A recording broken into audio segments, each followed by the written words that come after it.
Жол жөнекей әлде бір фармацевттік қоймадан дәрі-дәрмек алмақ болып, айналып қалған Баяхмет тізгін ұшымен вокзалға жеткенде Алматы-Семей пойызының жүруіне санаулы ғана минуттар қалып еді. Алаң толы құжынаған халық, кешіккен жолаушылар вагонға кіруге жанталасса, енді біреулер жүргіншілерге жеміс-жидегін, шөлмектегі сусындарын, тіске басар тамақтарын тықпалап әуре. Айналаға айқай-шу, бірін-бірі іздеген дауыстар. Баяхмет 7-ші вагонды зорға тауып, билетте көрсетілген 15-ші орынға жайғасты да, өзін аттандыра келген баласы Саятпен асығыс қоштаса бастады. Ал балам, енді бөгелме, пойыз қозғалып кетсе үлгермей қалып жүрерсің, деді. Түр тұлға сөзінен айнымайтын сұңғақ бойлы аққұба боз баланы құшағына тартып. Үлгермесем бірінші Алматыдан түспеймін бе, деді. Жас жігіт әке қасында әлде қала тұрғысы келіп. Қой, артық жүрсің, керегіне. Айтар тілегім, пәле жаладан аулақ жүр. Көрдің ғой, бұл заманда адамға сенудің қиын екенін. Санатбек пен келінге сәлем айт. Маған енді алаңдама көке. Маңдайымызға тиді ғой, енді ешкімге жем бола қоймаспыз. Саят кінәлі адамда қипақтап көзін төменге салды. Сөйт балам, қызметіңе мұқият бол. Саят Баяхметтің кенжесі, көңілі құрғыр, қоңқылдабақ тұрса да, зейіл әке сыр алдырмай баласын есік көзіне дейін ұзатып салды. Айтқандай-ақ көп күттірмей пойызда орнынан қозғалып кетті. Бейне көшенің бір қапталы жылжып бара жатқандай, жылжыған бұлттар емес, қарсыдағы ғимараттар, қожынаған халық сейіліпті. Әр тұстан қош-қош айтып қол сермеген жұрт. Саят та кете қоймаған екен. Терезеге төнген әкесіне бірдеңелерді айтып, жанасы жүгіріп келеді. Баяхмет есік терезесі жарқыраған тәуір вагонға тап келіпті. Тек бір таң қалғаны, купеде өзінен басқа адам жоқ. Жүргіншілер қайшыласып жатқан, мынандай жаз мезгілінде орның бос болуы мүмкін бе?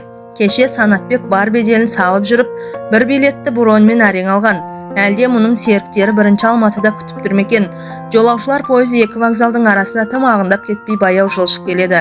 Жол бойы қалың орман, бетон қабырғалы қойма складтар, ара-тұра тал теректер арасынан ақшаңқан үйлер қылаң береді. Құдауданды бәрі көңілге байланысты екен ғой. Осыдан 15 күн бұрын осы жолмен қалаға кіргенде мына көріністер сұрқы қашқан, қиқы-жиқы тым жүдеу күйде шалынып еді. Енді қараса, соның бәрі өңделіп құлпырып кетіпті. Онда Баяхметтің көңілі күптеді. Биыл оқу бітірген кенжесі Саят істі боп жатыр дегенді естіп, жанын қоярға жер таппай келе жатқан. Енді міне, пәле жала артта қалып шошынған жүрек орнына түсті. Саяты ақталып бостандыққа шықты. Құдайдың мұнысына да мың бір тәуба. Пойыз бірінші вокзалға келіп тоқтаған. Осында 15 минуттай аялдайды. Баяхмет перронға шығып темекі тұтатты. Манағы көрген ештеңе емес. Жолаушылардың нағыз нөпірі осында екен. Көпшілігі сауда-саттық жасайтын әйелдер, олардың жүктерін тасып мал тауып жүрген жүргіншілер. Жұмыссыз қалған жігіттерге бұл да бір нәпақа болса керек. Ауыр тендермен теңкиген алабажақ қаптарды иықтарына салған жүкшілер бірін-бірінен озып, жанталасып жүр. Анандай ауыр жүкпен ішке кіруде оңай болмас. Негізінен саудагерлерге арналған артқы вагондардың маңы айқай-шу, опыр-топыр. Баяхмет темекісін тартып болып ішке кірген сол еді. Алабажақ қап көтерген жүкшілердің бір-екеуі мұның купесіне де келіп жетті-ау. Әлгілер иықтарынан артқан зілмауыр жүкті үстіңгі полкаға шығара салып, іле-шала сондай қаптың тағы 2-3-еуін көтеріп келеді. Аузы үрбелі түйенің беліндей 4-5 қап үстіңгі 2 сөреге зорға сияды. Баяхмет бұл sıra жүк тиейтін купе болды ғой деп таңданып отырған. Дәл осы кезде қолында зілдей сумкасы бар әйел кірді ішке. Жасы 40-қа іліне қоймаған, орта бойлы, қолаң шашын дөңгелете қиған аққұба келіншек. Өзі мына пойызға көп машақатпен зорға жетсе керек. Ақша жүз албырап, танау қағып алқынып тұр. Жүгие соса ел сияқты.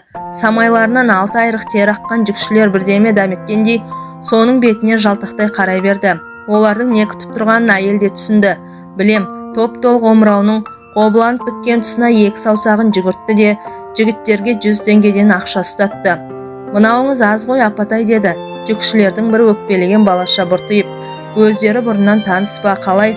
Әйел өзімсінген үнмен, жүгермектер-ай, сендерде де қанағат болсашы. Мә, бөліп алыңдар деп тағы да 200 теңге қосты. Рахмет апай, енді қашан келесіз? Айдың аяғына таман, күтіңдер. Жігіттер қоштасып шығып кеткен. Бос орынға ух деп тізе бүккен әйел қарсы бетте отырған Баяхметті енді ғана байқады. Көтек, іште кісі бар екен ғой, деді асып-сасып. Кешіріңіз, қарбаласта байқамай қалыппын. Қасындағы екінші адам кім болар екен деп қобалжып келіп едім. Жақсы болды ғой. Несі жақсы? Баяхмет салқын жымиды.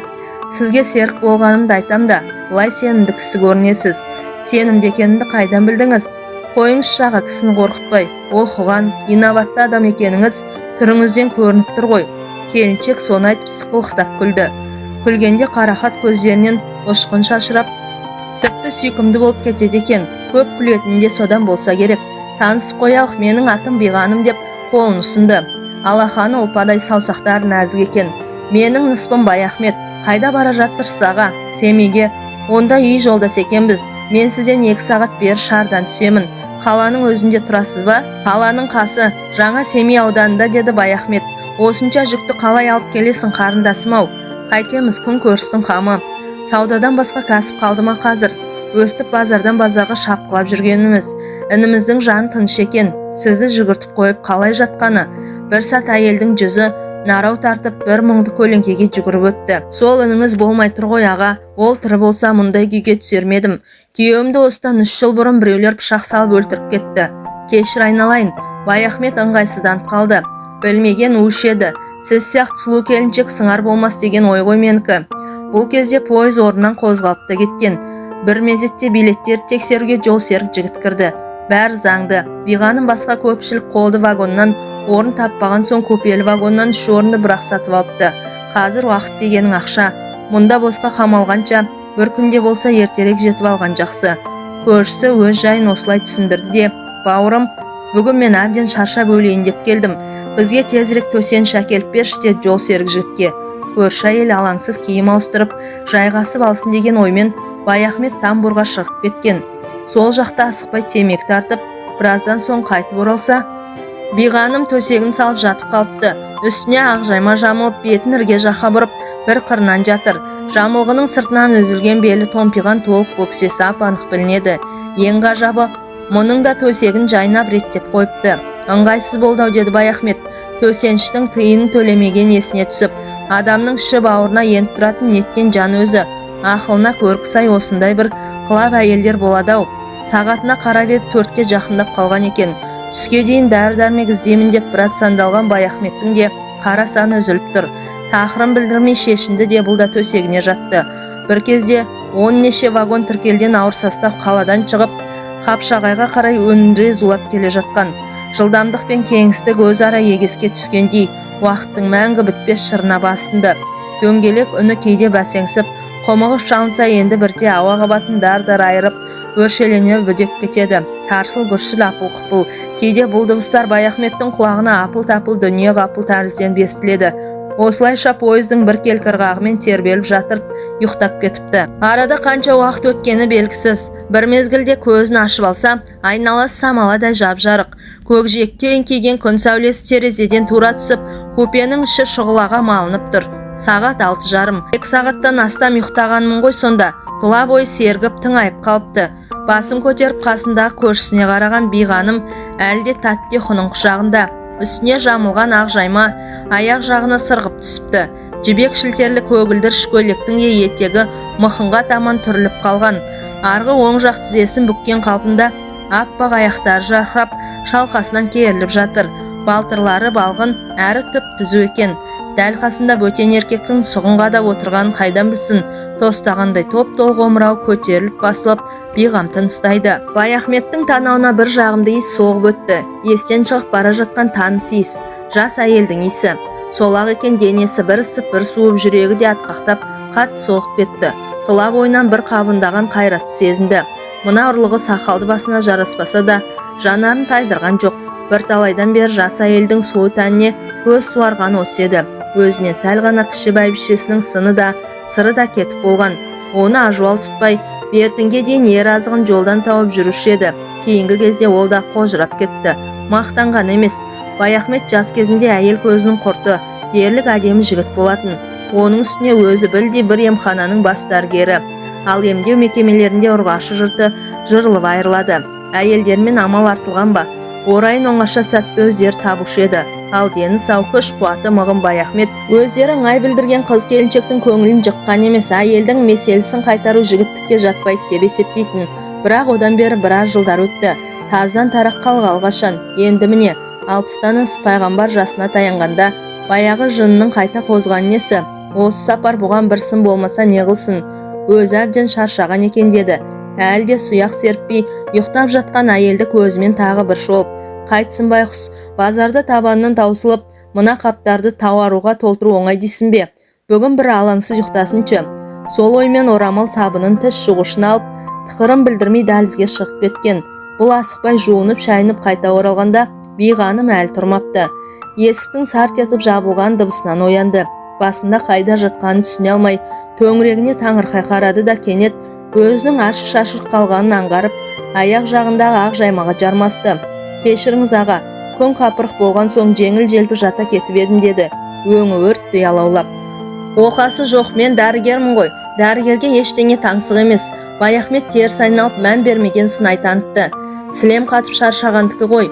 Өлген адамша қатып қалыппын. Сағат қанша болды аға? 7-ге 5 минут қалды. Масқара, ұйқының сазайын берген екенбіз. Өзіңіз демалдыңыз ба аға? Мен де біраз көз шырымын алдым. Содан соң сіздің ұйқыңызды күзетіп отырдым. Ятай, сіздің алдыңызда ашық-шашық, естіген құлаққа көрген көзде жазық жоқ. Егер мен суретші болсам, ұйқыдағы ару деген полотно салар едім. Қойыңыз шаға, шынымен-ақ қарап отырдыңыз ба? Биғаным сүйкімін арттыра сыңғырлай күлді. Ендеше сол айыбым үшін сізге шай демдеп берейін. Дәл осы мезетте пойыз Сарыөзекке келіп тоқтаған. Бұлардың вагоны жол жиегіне үйіліп жатқан қауын қарбыздың тұсына дәл келіпті. Далаға беттеген Баяхмет әлден уақытта қош иісі аңқыған 2 шілге қауын көтеріп қайтты. Ішке кірсе Биғаным дастархан жасап, үстел үстін жайнатып қойыпты. Піскен жұмыртқа, қақталған тауық, помидор, қияр дейсің бе тізіліп тұр. Соның арасында бір шәугім шай да келіп қалды. Мынау менің базардан асығы сала салған жол азығым ғой. Дәм ала отырыңыз аға деді Биғаным 2 кесеге шай құйып жатып. Мана үйден аттанарда Санатбектің келіншегі жолда жеңіз деп бір пакетке оны-мұны салып жатқан сияқты еді. Баяхмет те соған қол созды. Қойдың ойынды еті, кесілмеген ортан жілігі мен бір жақ сүбесі, семіз белдемесі, көкөніс, жеміс-жидек. Ең соңында қолы қаттылау бір нәрсеге тиіп еді. Газетке оралған бір шөлмек. Қазақстан коньяк екен. Әй, менің осы келінім де жөн біледі деп Баяхмет дауыстап жіберді. Манасы жол қысқартқанға жақсы болды ғой. Бұлар әртүрлі дәмнен ала отырып тез шүйіркелесіп кетті. Биғаным жол жүруге ысылған ашық әйел екен. Коньякты қалыспай ішіп әңгімедің де отын маздатып отыр. Күйеуі өлгелі бір әулетте бас көтереді адам өзі екен. Қолында тенесі 3 баласы бар. Балалардың алды студент, арты мектепте. Кезінде сауда техникумын бітірген. Біраз жыл райпода бухгалтер болған. Қазір ол кеңселер таратылды. Енді жеке саудамен күн көрмеске амал жоқ. Ата-енесін алма-кезек дүкенге отырғызып, өзі осылай үлкен қалалардан тауар тасымалдап жүргені. Тая отырып дәм бөліскендіктен бе, әлде басқа бір себебі бар ма? Араларында көзге көрінбейтін бір жіптің байланғаны анық. Осыны айқын аңғарған Баяхмет баяғы батылдығын қайта тапты. Әлі жап-жассың. Күш қайраты тиетін бір еркекке қол артуға болмады ма деді. Әйел затына бірден үстемдік жүргізе бастайтын әдетімен. Қайдағы жап-жас, 40-қа келгенде соңында тіркемесі бар біз сияқтылар кім алады? Биғаным мұңая тіл қатты. Бұл күнде отбасына сүйеу болатын жөн түзу еркек қалды ма? Тепсе темір үзетін небір жігіттер әйелдеріне масыл боп үйінде жұмыссыз отыр. Бұл да бір өтпелі кезең шығар. Заман бұл қалыпта тұрмас деді Баяхмет, жылдам сырғып қалып жатқан боз жусаны далаға терезеден көз жіберіп. Өзіңіз жай қыдырып жүрсіз бе аға? Жоға, қыдырыс қалды ғой қазір. Балалардың тауқыметі де баяғы. Кенже ұлым биыл оқуы бітіріп еді. Сол бала аяқ астынан сотталып кете жаздағаны. Қалайша? Қалай деріңіз бар ма? Біздің ұл бір қызбен танысып жүріп, түбі өзіне серік болмағанын сезген соң, бойын аулақ салған ғой. Бірақ қыз талақтай жабысып айрылмайды. Ақыры ырыққа көнбесін біліп өш алуға бекінеді.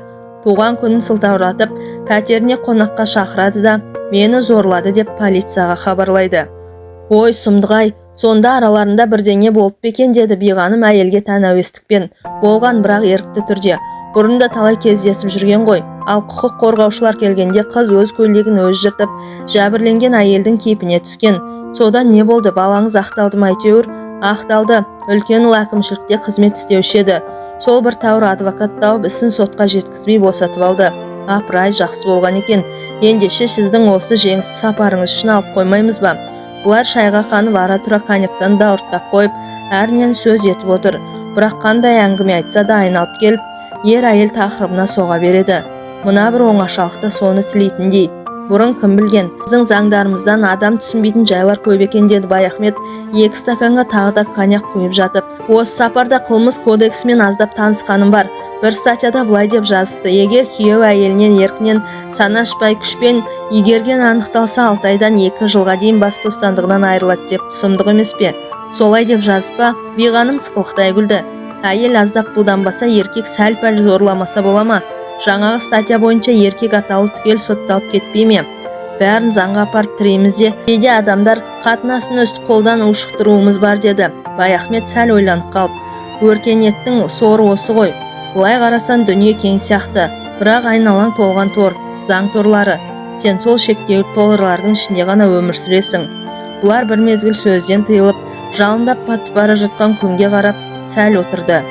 Сол-ақ екен, алаулаған қызыл бояу бірте-бірте сұйылып, жусанды дала суыған темірдей қара барқыт тартты. Тәңірдің тағы бір күні батты, деді Баяхмет, әлі де терезеден көз алмаған күйі. Ертең басқа күн, басқа уақыт. Мына кеш енді айналып келмейді. Келіңіз, осы бір қайталанбас кеш үшін. Бұрын бұлай ішпеуші едім, маған бірдеңе көрінер, деді Биғаным коньяктан ұрттап қойып. Әңгіме айтыңыз шаға, сіздің сөздеріңіз сондай әсерлі. Қандай әңгімені ұнатасыз? Заман, уақыт жайында, махаббат жайында? Заман ауыр, деді Баяхмет. Қылмыс көп, күн сайын кісі өлімі, топ-тобымен сотталып жатқан адамдар. Кейде қайран қалам. Бір кезде осынау далада не полиция, не прокурор, не абақты болмапты. Соның өзінде адамдар еш алаңсыз өмір сүрген. Жауапкершілікте болмаса, кісі өлтіру, ел тонау деген атымен болмаған. Қазақ өмірі есігіне құлып салмаған ел ғой. Ал әйелше, әйелге байланысты жанжалдар болмаған ба? Мәселен Бекежан мен Төлеген болған, бірақ ол да жесір дауынан аспаған. Ал Бекежандар өлуде біреу ғана. Салт дәстүрді бұзған үшін де халық оған қарғыс айтқан. Ол заманда дүние кең болыпты ғой, еркектер 2-3 әйел алыпты, деді Биғаным күле тіл қатып. Алған, бірақ бәрі емес, шамасы келгендер ғана. Жаугершілік заманда еркектің саны күрт азайып кетіп отырған ғой. Көшпенді өмірде шаңырақтың басы есі отыруы мүмкін емес. Мұндайда жетім жесірді күйзелтпеу үшін қорғансыз әйелді әмеңгерлік жолмен қайын-қайнағаларына қосатын болған. Бұл да болашақ ұрпақтың қамы. Біз түсініп жүргендей, қатын үстіне бару қорлық емес. Ол заманда жақсы әмеңгер тапқан әйел өзін бақытты санаған. Ондай құлшынып отырған қайнаға табылса өзімізде тиіп алар едік, деді Биғаным әзілдей тіл қатып. Егер заң рұқсат етсе, өзіңіз тоқал алар ма едіңіз аға, деді Биғаным бұған сыңай қарап. Алмағанда еркектің қоры мен дейсің бе? Бәйбіше болса қартайды, деді. Әйел алдында төмендегісі келмей. Сізді 60-ға келді деп ешкім айтпайды. Өзіңізді жақсы сақтағансыз.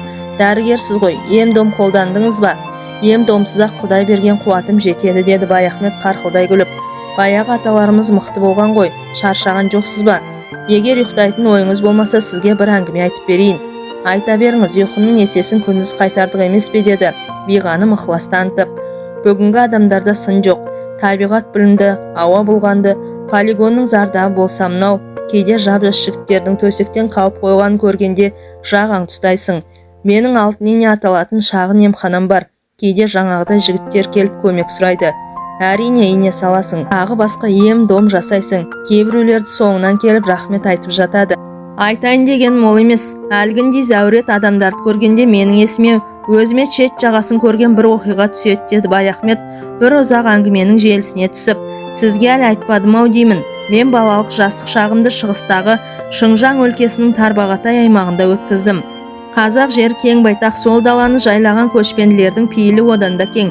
Сондықтан болар басқа ешбір қоғамға сыймайтын, өзге жерде ұшыраспайтын неше алуан жандар қыр елінде мол болушы еді. Бақсы, балгер, дәруш, дуана, бақалшы, саудагер, қыдырмақшы, ақын, жыраулар дейсің бе толып жатыр.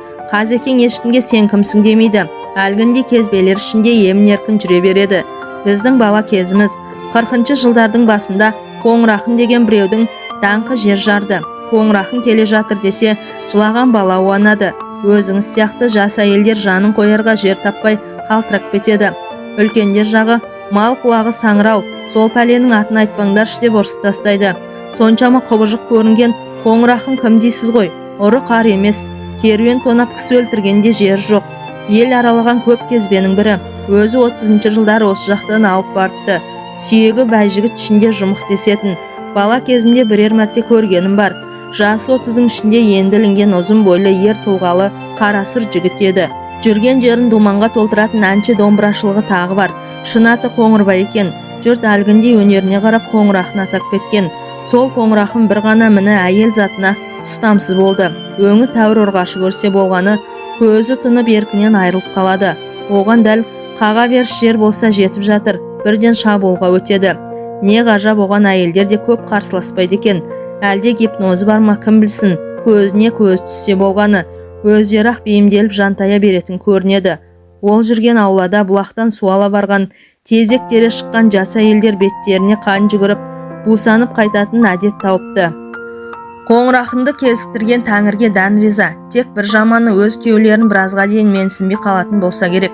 Қоңырақын талай рет қылмыс үстінде қолға түсіп ашынған ауыл адамдары енді оны ұлыққа тапсырмақ болып байлап тастағанда әйелдер түнде ұрланып барып босатып жібереді екен. Жалпы әйелдер дәтіне берік кісі, қадірін білетін жұрт қой. Баяхмет әңгіменің осы тұсына келгенде өз сөзінің әсерін байқау үшін көршісіне көз қырын тастаған. Биғаным өзге дүниені ұмытып алға ұмысына қатып қалған екен. Содан кейін не болды аға деді тағы таусылып. Қоңырақын осылайша әйелдердің қолдауымен ел ішінде емін-еркін жүріп жатты. Ұрлығы заң законы бар. Қала маңына жоламай көбінше қолы дөрбілжің, Шағантоғай секілді шалғай аудандарда жүреді. Жас әйелдер жұрт көзінше ұялғансып, ойбай құрсын деп беттерін басқанмен, іштей тілектес болып аты шыққан жас жігітті көруге бір құмар еді. Оның үстіне ел арасында өмір пұшпағы қанамаған қатындар Қоңырақын қонып аттанған соң бала көтеріпті деген лақап тараған.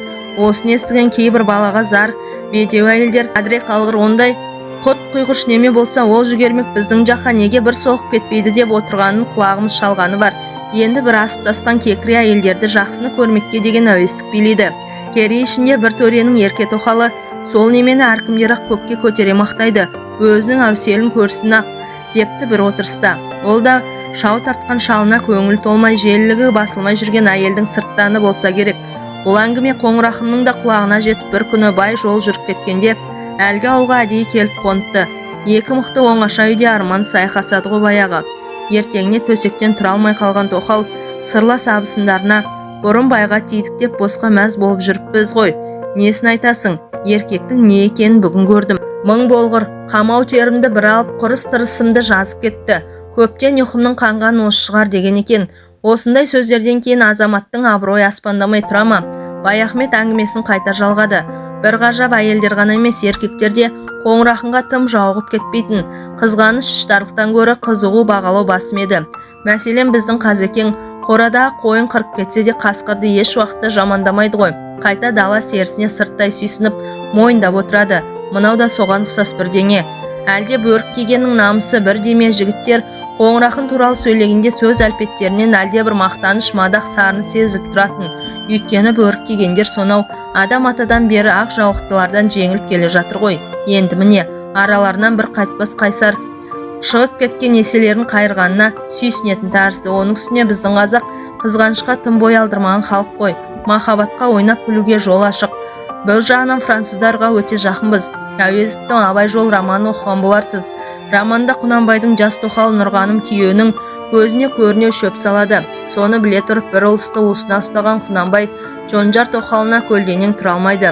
Әуезов мұны ойдан емес, өмірден алғанына күмән жоқ. Осы Дон Жуан деген француздардан шықпады ма? Соны мадақтаған қаншама драма, жыр, дастандар бар деді Биғаным сөзге араласып. Қоңырақынның желке тұсына аттың жалақ жауырынан шыққан жүндей бір уыс ақ шаш болушы еді. Сөйтсек оның мәнісі былай болған екен.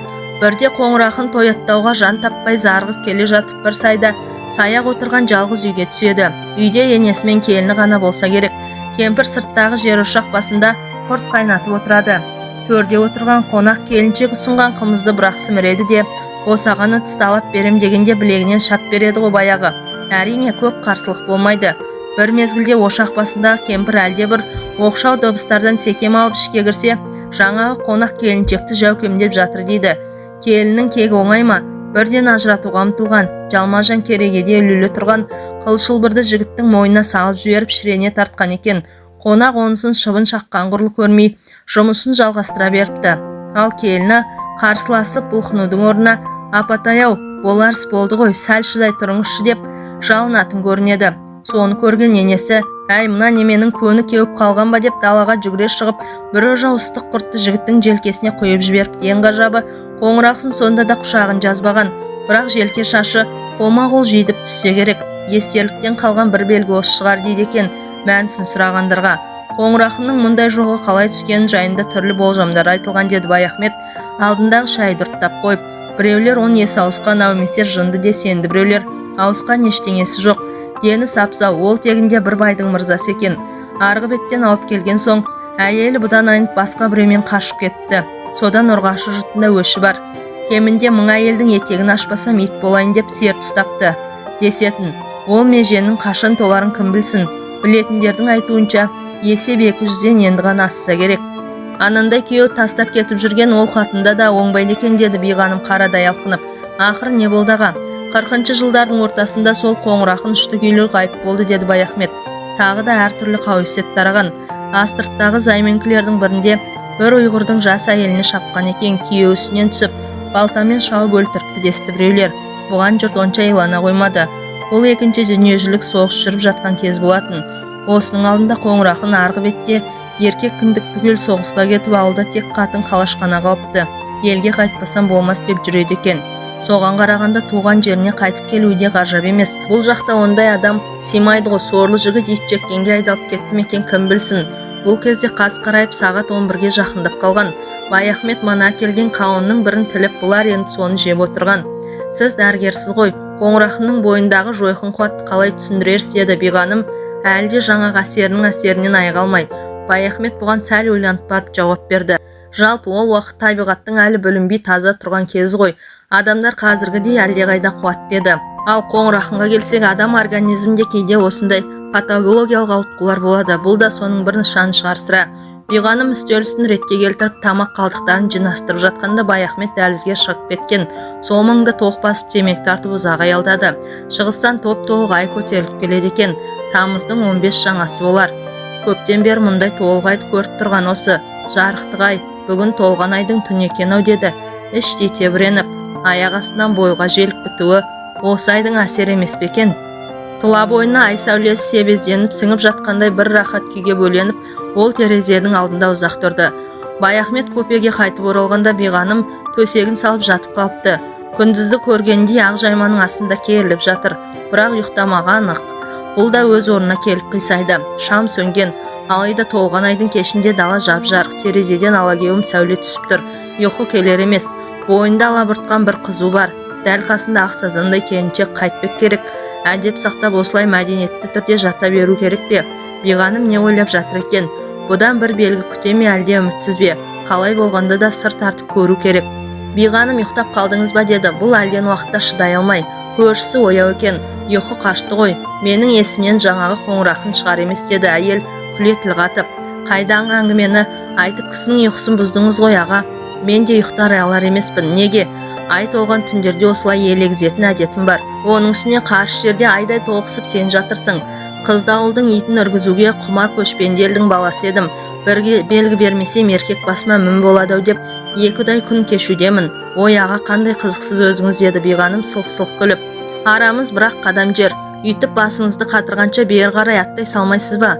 Кейде қол жетпес армандай көрінетін нәрсенің бір ғана сөзге батыл бір қадамға ілініп тұратын бар-ау. Несін айтасың?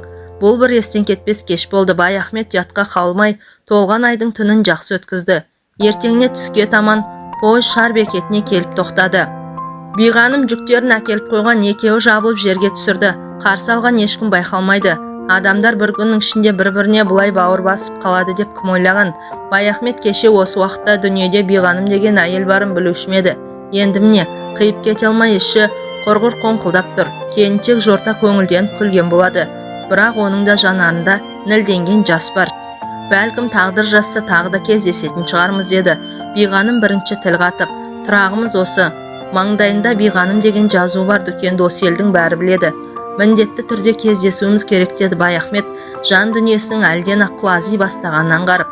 Егер осыдан жолықпай кетсек түк баяны жоқ, бәтуасыз біреулер болып шықпаймыз ба? Оны айтып визитный карточкасын ұсынған. Онда алтын емханасының мекен жайы, телефоны апанық жазылған болды.